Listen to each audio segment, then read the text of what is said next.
Well, we managed to do a little bit better with camping tonight. The road is over here. And now we are tucked right back in these trees right here. And one of the nicest things about it is the bike is now right next to the tent. It's gonna make getting everything on and off a lot faster, a lot easier. Right over the way, there's a creek over there. I can use that to get cleaned up a little bit here. I can get my phone all charged here right next to the bike. I don't have to leave it down all the way away from myself at the bike. They're now right here, and there is now absolutely no way that someone could ever see that we're back in here. All right, now we just cleaned up down in the creek, and then we went down and refilled our water up again with the water down there. Now I know some of you are going to be thinking, oh, you need to put sanitizing tablets, or you need to boil that, or a whole lot of other stuff, which to a point, yes, that's true, but we're about 4,000 or 5,000 feet up on a mountain, and there is nothing above us. Got good running water down there. There's nothing that's getting into that water. It's reasonably safe, so as we're going to chance it, it's that, or we're going to get really thirsty out here.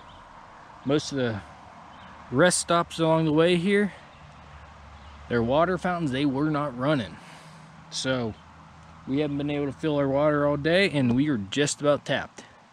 Sometimes you just got to do what you got to do, but we should be fine, as we're not far from really anything, so it's traveled well enough. If we get into trouble, we can always get help, but we'll be all right.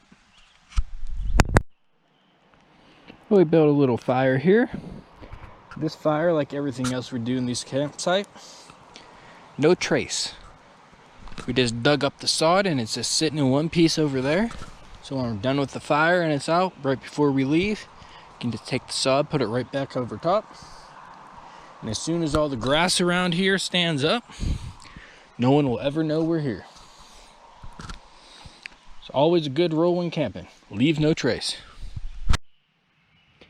Okay, it's a new day, and today we're just gonna rest at the campsite. We're not gonna get any more riding in, because we've been pushing it pretty hard the last few days. Plus, we'd finish our circle route too early and get home before we wanted to. So I'm gonna show you how I built these fires. So the first thing you do, you want to dig this hole down here in this ground. You want to make sure it's big enough and deep enough that you can put plenty of wood in there, because it will start to build up over time with the ashes and embers down at the bottom. Now, being in a hole, of course, it's going to have a little issue breathing, so what we actually did right next to it, we built this smaller hole, and it's actually connected. Let's see if I can show you that. It's probably not going to work. It's connected right down there through the bottom.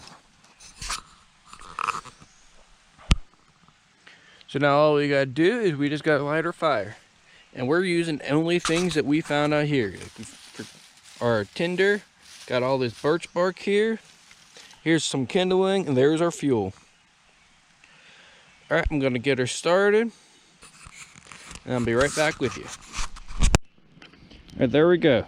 It's been about 20 seconds, and that birch bark just lights up so nice and fast that we're already burning. Throwing in our kindling wood here. We're gonna let that get started real well here with the kindling, and then we can start putting in our larger fuel. It's been about another 5 minutes, and while we are still burning mainly on kindling, the kindling is getting larger, and we did stick our fuel sticks down here around the side to get them started, and you can see she's burning strong.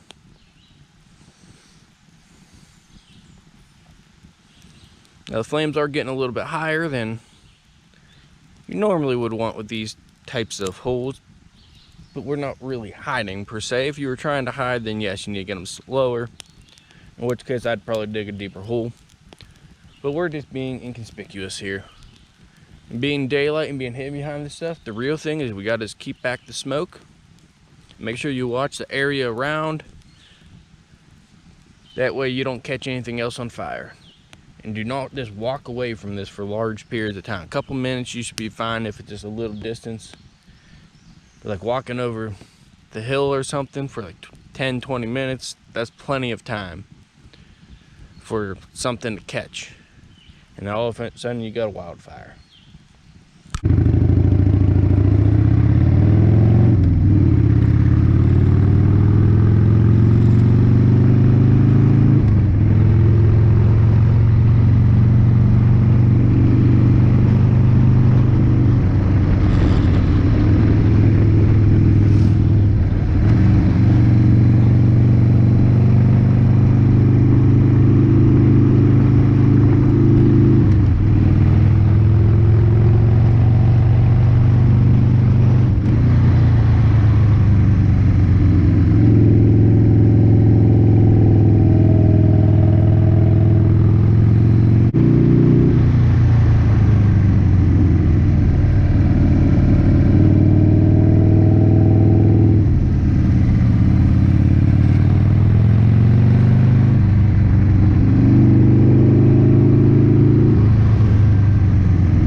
Alright y'all, I didn't have time to show you my setup last night because when we were rolling in, it was already dark.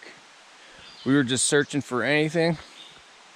We were actually just about to get desperate and take absolutely anything. This worked out real well.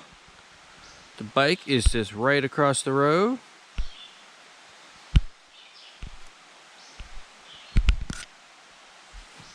And also right over here,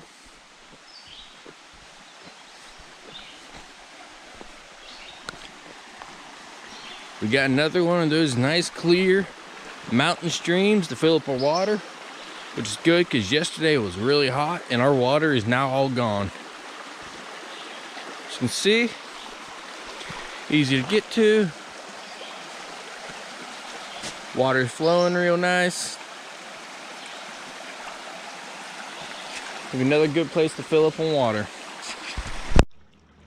All right, y'all.